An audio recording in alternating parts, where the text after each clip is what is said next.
Hello students, class 6 mathematics Hindi medium के अंदर आज जो हमारे पास टॉपिक है वो है चैप्टर नंबर 1 अपनी संख्याओं की जानकारी।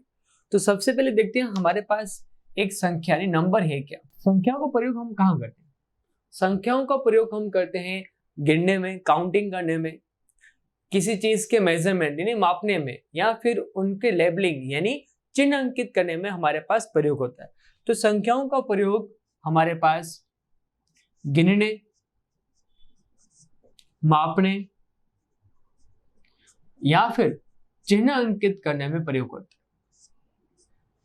अगर हम देखते हैं कि एक हमारे पास कक्षा में कितने छात्र हैं, तो वहां पर हमें उनकी संख्याओं को गिनना पड़ेगा कि 30 छात्र 40 छात्र आ रहे, तो वहां पर संख्याओं का प्रयोग हुआ। अगर हम देखें मापने में, अगर हमें किसी भी चीज को मापना है, चाहे वो रेखाखंड की लंबाई हो, कोण का माप हो, या एक हमारे पास भूखंड की लंबाई और चौड़ाई हो, तो वहां पर भी संख्याओं का प्रयोग होता है। और अगर हमें कहीं पर चिन्ह अंकित करना है, अगर हमारे पास एक ही प्रकार के अलग अलग नंबर आ रहे हैं, संख्या आ रही है, अलग अलग चीजें वस्तुएं आ रही है, तो वहां पर अगर हमें अंकित करना है कि कौन सी चीज का नंबर पहले या कौन सी चीज का नंबर बाद में, तो वहां चिन्ह अंकित करने पर भी संख्याओं का प्रयोग होता है। तो संख्याओं का प्रयोग मोटे तौर से हमारे पास गिनने, मापने या चिन्ह अंकित करने में प्रयोग होता है। चैप्टर का हमारे पास पहला टॉपिक है वो है संख्याओं की तुलना। संख्याओं की तुलना, संख्याओं की तुलना।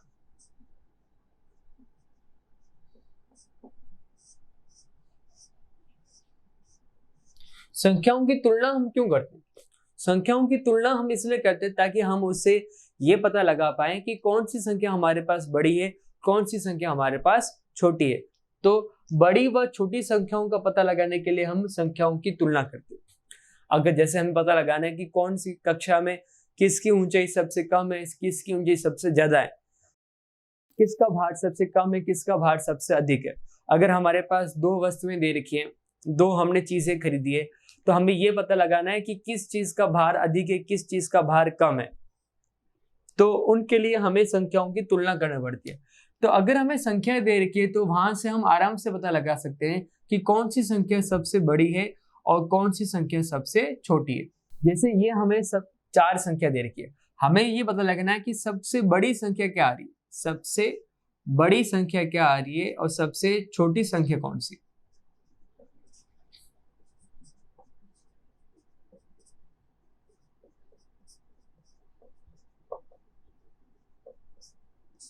तो अगर ध्यान दें तो चारों संख्या हमारे पास सैकड़ा 100 के रूप में दे रखा है, इकाई, दाई, सैकड़ा। तो चारों संख्या हमारे पास 100 में दे रखी है।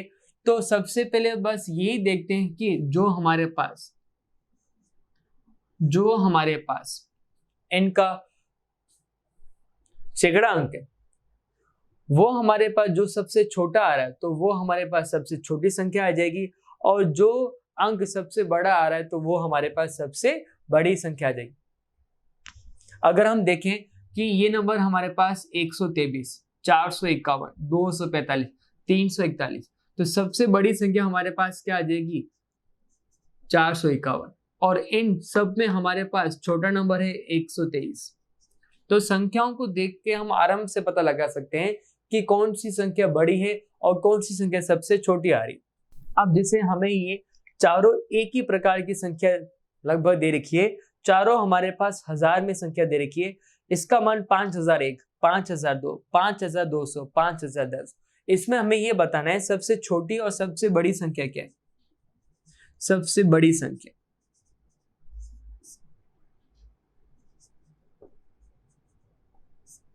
और सबसे छोटी संख्या। तो संख्याओं का जो हमारे पास स्थानीय मान है, स्थानीय मान का मतलब हो गया इकाई, दाई, सैकड़ा, हजार। तो वहां से हम तुलना करके आराम से पता लगा सकते हैं सबसे छोटी और बड़ी संख्या के बारे में। तो अगर हम देखें तो इनमें देखें 500 हमारे पास हजार अंक पर आ रहा है 5, यहां पर भी 0, यहां पर भी 0, यहां पर भी 0, यहां पर भी 0। तो सबसे लास्ट में हमारे पास आ रहा है 1, सबसे लास्ट में हमारे पास 2। अब इसका जो सैकड़ा अंक है वो हमारे पास 2 है, तो इनमें वो सम्मिलित नहीं होगी। अब इसमें ये तो सम्मिलित है, लेकिन हमारे पास दाई अंक 1 है, तो इन दोनों में सबसे छोटी संख्या हमारे पास कौन सी हो जाएगी? अगर हम देखें सबसे छोटी संख्या तुलना करें तो 5001 और 5002 में सबसे छोटी संख्या हमारे पास हो जाएगी 5001।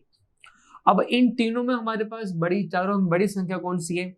सबका जो सैकड़ा अंक वो 0 आ रहा है, लेकिन यहाँ 2 आ रहा है, तो हमारे पास सबसे बड़ी संख्या आ जाएगी 5200। तो संख्याओं को देख के उनके स्थानीय मान से हम पता लगा सकते हैं कि कौन सी संख्या सबसे छोटी आ रही है, कौन सी संख्या सबसे बड़ी आ रही है। तो तुलना करने का मतलब क्या हुआ? हमें यह पता लगाना है कि दी गई संख्याओं में सबसे छोटी और सबसे बड़ी संख्या हमारे पास क्या क्या आ सकती है। अगला जो हमारे पास टॉपिक है वो है आप कितनी संख्या बना सकते हैं। आप कितनी संख्या बना सकते हैं?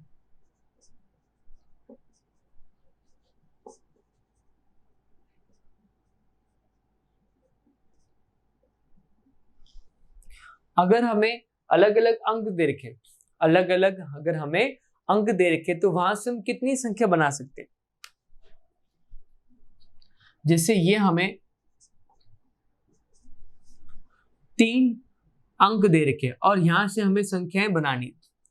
अब संख्याओं की अगर पुनरावृत्ति नहीं हो,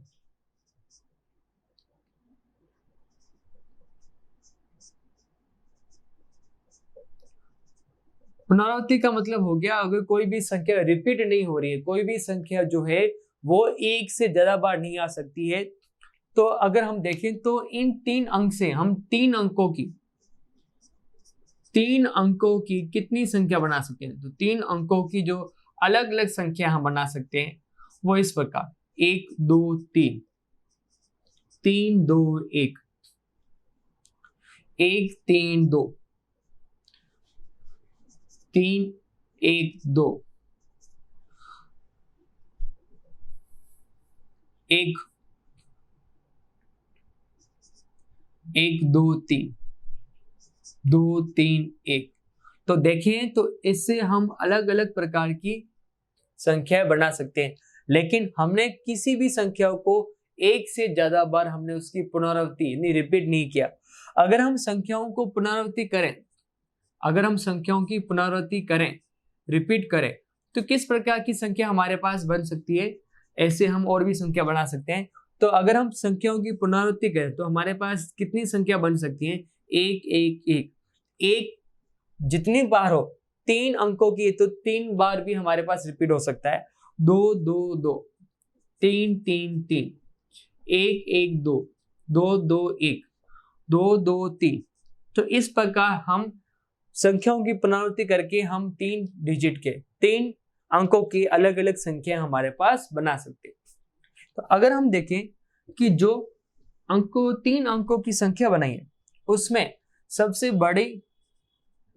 बड़ी संख्या कौन सी बनेगी और सबसे छोटी संख्या कौन सी बनेगी? सबसे छोटी संख्या हमारे पास कौन सी बनेगी?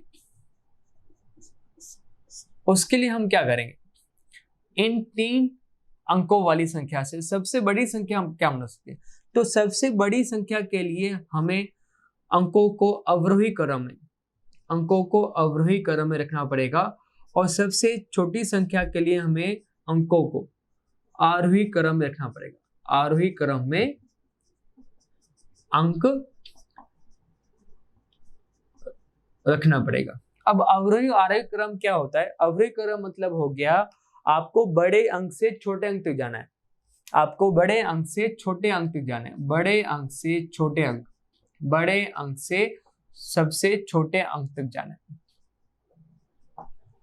और आरोही क्रम का मतलब क्या हो गया? आरोही क्रम मतलब हो गया आपको छोटे से बड़े अंक तक जाना है। छोटे अंक से बड़े अंक तक जाना है।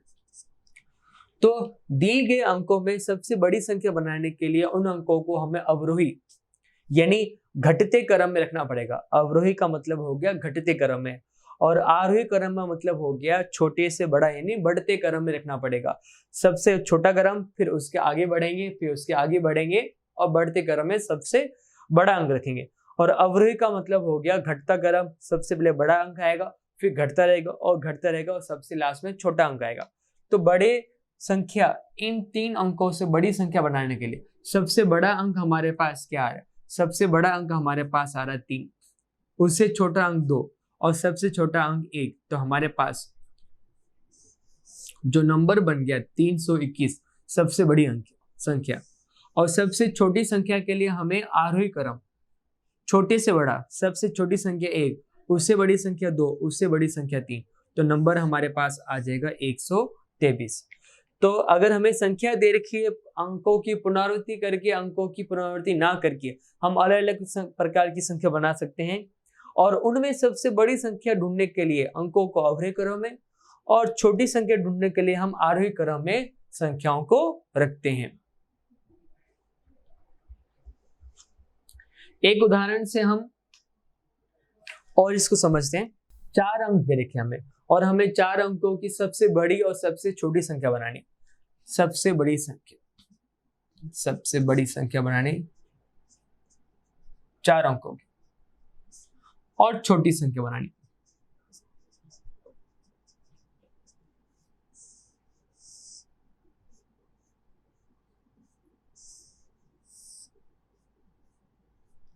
तो सबसे बड़ी संख्या बनाने के लिए आपको क्या बताया? बड़ी संख्या बनाने के लिए हमें अवरोही क्रम में अंकों को रखना है। सबसे बड़ा अंक, फिर छोटा अंक, फिर छोटा अंक। तो सबसे इन चारों अंकों में सबसे बड़ा अंक 6, छोटा अंक 5, उससे हमारे पास छोटा अंक 4, उससे छोटा अंक हमारे पास 2। और छोटी संख्या बनाने के लिए हमें इनको अवरोही क्रम में रखना पड़ेगा। सबसे छोटा अंक 2, 4, 5, 6। मतलब इसी क्रम को हमने विपरीत क्रम में लिखा तो हमारे पास सबसे छोटी संख्या का निर्माण हो जाएगा। अब अगर इन संख्याओं में 0 हो, इन संख्याओं में अगर हमारे पास 0 हो तो संख्याओं का निर्माण कैसे होगा देखते हैं। 4 अंक दे रखे और हमें बड़ी संख्या और छोटी संख्या बनानी। बड़ी संख्या और छोटी संख्या का निर्माण करना। क्या हमारे पास बनेगा? बड़ी संख्या के लिए हमारे पास वही तरीका है अवरोही क्रम में रखने का। सबसे बड़ा अंक पहले आएगा और छोटा अंक हमारे पास बाद में आएगा। तो सबसे बड़ा अंक हमारे पास 5, उससे छोटा अंक 2, 1, 0। लेकिन अगर हम छोटी संख्या की बात करें, अगर हम छोटी संख्या की बात करें,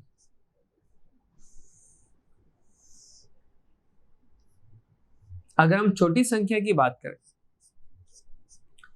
छोटी संख्याओं में अगर हम आरोही क्रम में रखें तो सबसे छोटा अंक अगर 0 है, फिर 1, फिर 2 और 5, तो ये आपकी संख्या 4 अंकों की संख्या नहीं है, क्योंकि हमें 4 अंकों की संख्या बनानी है। तो अगर हमने 0, 0 सबसे आगे रखा तो ये 3 अंकों की संख्या बन जाएगी, 4 अंकों की संख्या नहीं बनेगी। तो जब 0 आ जाए तब हमें 4 अंकों की, 3 अंकों की, जितने भी हमें अंक दे रखे उससे हम छोटी संख्या का निर्माण हम कैसे करेंगे। उसके लिए हम देखते हैं कि जो 0 आ रहा है पहले, उससे जो 0 से जो सबसे पहला बड़ा नंबर है वो हमें सबसे आगे रखना पड़ेगा। तो सबसे पहले हमें रखना पड़ेगा 1, उसके बाद हम 0 रखेंगे। तो सबसे छोटी संख्या के निर्माण में जब हमारे पास 0 आ जाए तो आपको एक बात का ध्यान रखना है कि सबसे पहले हमारे पास जो है 0 हमेशा कहाँ आएगा? दूसरे स्थान पर आएगा। पहले स्थान पर आपके पास क्या आएगा? पहले स्थान पर 0 से जो नंबर ज्यादा आ रहा है वो हमें रखना है। उसके बाद अब जो नंबर उससे ज्यादा आ रहा है 2, और सबसे लास्ट में सबसे अधिक नंबर। तो जब 0 आए तो आपको इस बात का ध्यान रखना है छोटी संख्या बनाने में।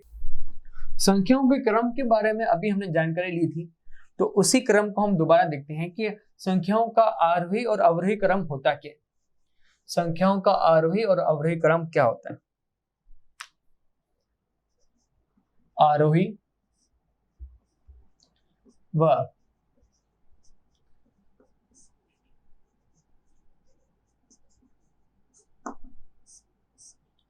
आरोही व अवरोही क्रम। तो सबसे पहले अगर हम बात करें आरोही क्रम के बारे में, आरोही क्रम के बारे में, तो आरोही क्रम हमारे पास होता है बढ़ता क्रम। बढ़ता क्रम यानी छोटे से बड़ा।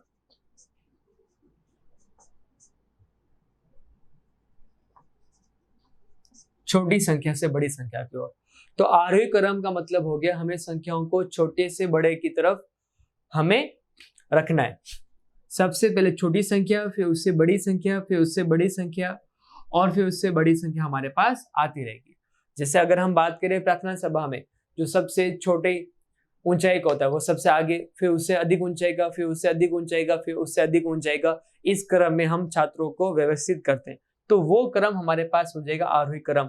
तो सबसे छोटा नंबर, सबसे छोटी संख्या आगे और सबसे बड़ी संख्या सबसे कहाँ रहेगी, पीछे रहेगी। और अब बात करें दूसरा अवरोही क्रम के बारे में। अवरोही क्रम के बारे में बात करें, अवरोही क्रम का मतलब हमारे पास होता है घटता क्रम। अवरोही क्रम का मतलब होता है घटता क्रम, यानी हमारे पास बड़ी संख्या सबसे आगे रहेगी और छोटी संख्या सबसे पीछे रहेगी। बड़ी संख्या सबसे आगे, फिर उससे छोटी संख्या, फिर उससे छोटी संख्या, फिर उससे छोटी संख्या, फिर उससे छोटी संख्या। ये हमारे पास क्या रहेगा, अवरोही क्रम संख्याओं का रहेगा। तो दी गई संख्याओं को अगर हमें आरोही क्रम में रखना है तो क्या करना पड़ेगा, छोटी संख्या सबसे पहले, बड़ी संख्या सबसे आगे, बढ़ता क्रम, छोटे से बड़ा हम आगे बढ़ते रहेंगे। अवरोही का मतलब घटता क्रम है, सबसे बड़ी संख्या आगे रहेगी और छोटी संख्या हमारे पास क्या रहेगी, सबसे पीछे रहेगी।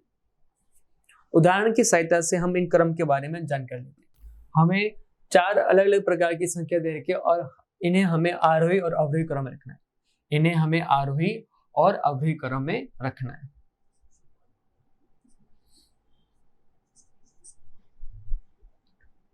तो सबसे पहले देखते हैं आरोही क्रम। आरोही क्रम मतलब बढ़ता क्रम, सबसे छोटी संख्या आगे और बड़ी संख्या पीछे। तो देखिए ये हमारे पास 123 और 102, बाकी हमारे पास 400 600 संख्या दे रखी है। तो इन दोनों में हमारे पास सबसे छोटी संख्या क्या हो जाएगी, 102, उसके बाद 123, दोनों 400 की संख्या दे रखी है, 412 और 421।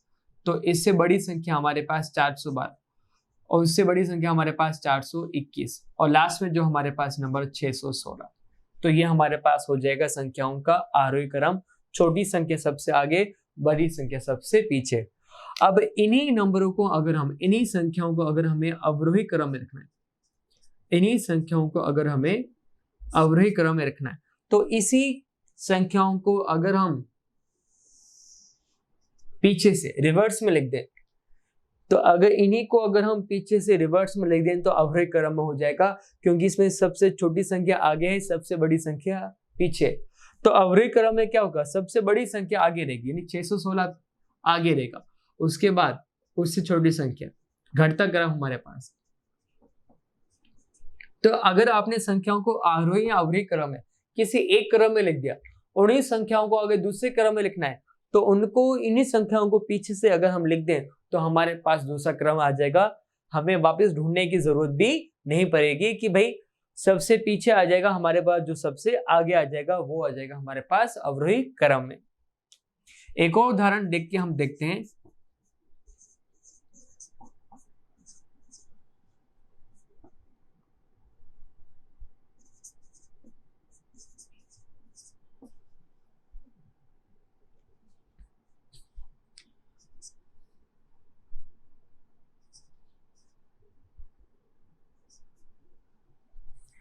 एक ही प्रकार के हमें हजारों में हमें 4 संख्या दे रखी है, इनको हमें आरोही और अवरोही क्रम में रखना है। तो कैसे हम रखेंगे आरोही और अवरोही क्रम में? सबसे पहले हम बात करते हैं आरोही क्रम में। तो जब एक ही प्रकार की संख्या दे रखी हो तो आपको उसके स्थानीय मान पर धीरे धीरे बढ़ता रहना है, आपको पता लग जाएगा कि कौन सी संख्या आरोही और कौन सी संख्या अवरोही क्रम में। तो इसका देखें कि 1000 अंक पर हमारे पास एक, चारों को एक आ रहा है, सैकड़े के स्थान पर 0 आ रहा है, सैकड़े के स्थान पर 0 आ रहा है, सैकड़े के स्थान पर 0 आ रहा है, सैकड़े के स्थान पर 2 आ रहा है, मतलब ये संख्या सबसे हमारे पास हो जाएगी बड़ी। अब देखें दहाई अंक पर 0 आ रहा है, दहाई अंक पर 2 आ रहा है, मतलब ये संख्या इससे बड़ी है, और दहाई अंक पर 0 आ रहा है, मतलब इन दोनों में हमारे पास सबसे छोटी संख्या ढूंढनी है। तो इकाई अंक जिसका सबसे छोटा होगा, इकाई अंक सबसे छोटा होगा, वो हमारे पास सबसे छोटी संख्या हो जाएगी। तो आरोही क्रम में सबसे छोटी संख्या हमारे पास आ जाएगी 1002, उसकी अगली संख्या 1004, उसके बाद हमारे पास 1020 और सबसे बड़ी संख्या हमारे पास आ जाएगी 1200। और अवरोही क्रम में लिखने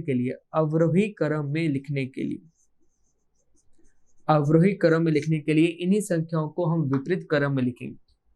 1200, 1020, 1004, 1000। तो हमारे पास संख्याओं का अवरोही क्रम आ जाएगा। अगला जो टॉपिक हमारे पास वो है संख्याओं का स्थानांतरण।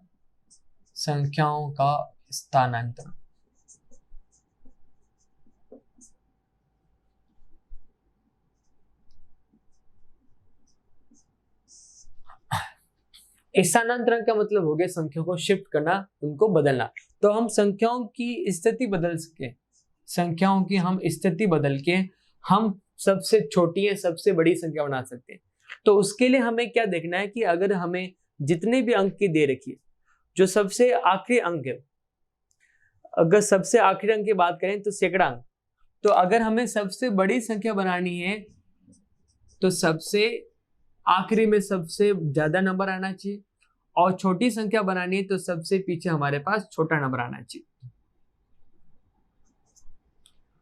तो इनमें अगर हम देखें, बड़ी संख्या बनाने के लिए 4, 2, 3, तो सबसे बड़ी संख्या सबसे आगे, उसके बाद हमारे पास छोटी संख्या और सबसे छोटी संख्या हमारे पास पीछे आनी चाहिए। तो ये हमारे पास बन जाएगी सबसे बड़ी संख्या। तो सबसे बड़ी संख्या बनाने के लिए सबसे बड़ा अंक हमारे पास आगे आना चाहिए और छोटा अंक हमारे पास पीछे आना चाहिए। तो छोटी संख्या बनाने के लिए हम क्या करेंगे, सबसे छोटी संख्या आगे होनी चाहिए, सबसे बड़ी संख्या पीछे होनी चाहिए।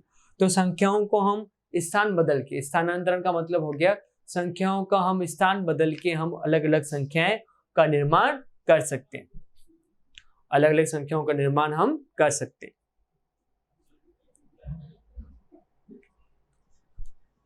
ओके स्टूडेंट्स, आज की क्लास हम इतने रखते हैं। अगली क्लास में हम इसके आगे के टॉपिक डिस्कस करेंगे। Thank you.